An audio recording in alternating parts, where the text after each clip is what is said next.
Thanks for coming back, folks, to the second half of Unit 13. This is Lesson 13b, and we're going to be dealing with the Russian Revolution. The time frame is about 1917 to 1920, right at the tail end and then a little bit of after of World War I that we looked at in the first half of this particular unit.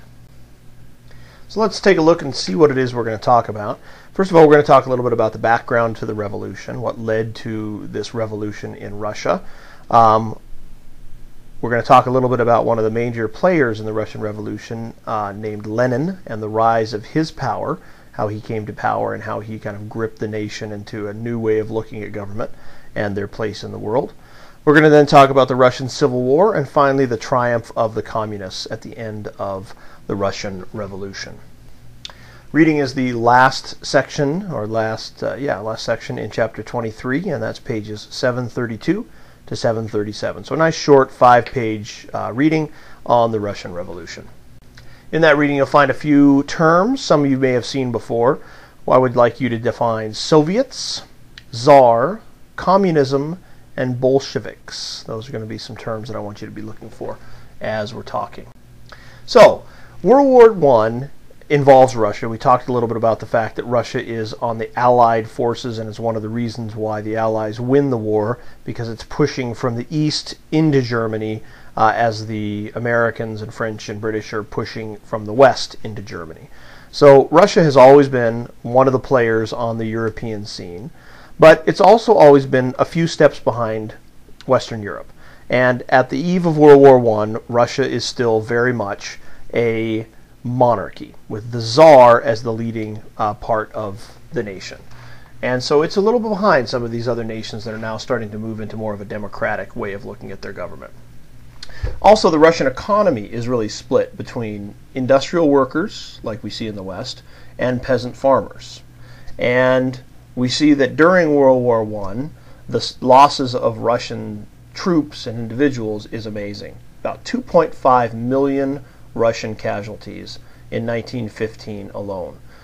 So while Russia is pushing back Germany, they're not doing it with superior techniques. They're doing it just by overwhelming them with bodies. We also see that there is a call for, by the worker and the Duma, or the legislature, the people that control the government, for the Tsar, Nicholas II, to give up his power. And we then start to see some riots in certain cities, Petrograd being one of them, as workers demand more food. So because of all this stuff and the instability going on in Russia, the Duma, the legislature, assumed power and forces Nicholas II to step down in March of 1917, effectively ending the monarchy in Russia. This sets the stage for the Russian Revolution. And the Russian Revolution is not one particular battle or even a few battles. It's kind of a series of, it's a process that goes on over the course of about 3 years. So if you think about the American Revolution, which really went from 1776 all the way into about 1783, it's the same basic idea. It's a long-term process. It starts off with Nicholas abdicating, as we just talked about. Then we see a group of people called the Bolsheviks, led by a gentleman by Vladimir Lenin, seizing power. Russia then surrenders to Germany at the end of World War II, or World War I, excuse me. We then see a civil war taking place in Russia, and finally the Bolsheviks and the Red Army are formally win the Civil War in 1920, creating what's called the USSR, or the Soviet Union. So let's take a look at each one of those stages if we could. The first thing we want to talk about is what happens during the very beginning of the Russian Revolution. Well, essentially what we have to understand is that the Russian people are divided into different groups, and the upper class Russians look for more energy to be placed in the war effort. Lower class Russians, or the peasants generally, are hoping for better wages and more food, so they're focused on things more closely at home. And so we see the Duma setting up some sort of a liberal democracy with a man named Alexander Kerensky, who's pictured here on the right, as the prime minister. However, things aren't going well in the war, discipline is breaking down, and so those new liberties under Kerensky start to break down into anarchy in 1917. So we're not seeing the change in government really leading to the Russian people doing any better. So another group called the Bolsheviks, or the Communists, under Vladimir Lenin, looks to move in and take over in this power vacuum. And they are really focused on the ideas of Marx, the communist idea. And they see World War I as a chance to bring about this revolution in Russia. So Lenin and another supporter named Leon Trotsky seize power in 1917 during this anarchy that we just talked about, and they really appeal to workers and soldiers. And because that's the vast majority of people in Russia, they have a pretty incredible following. Some of the things that they try to do is reform the land policies. Lenin wants to divide up these huge estates owned by the wealthy and give the land to the peasants. Then we also see some reforms in industry, where Lenin wants the factories to be run by the workers as opposed to run by the management.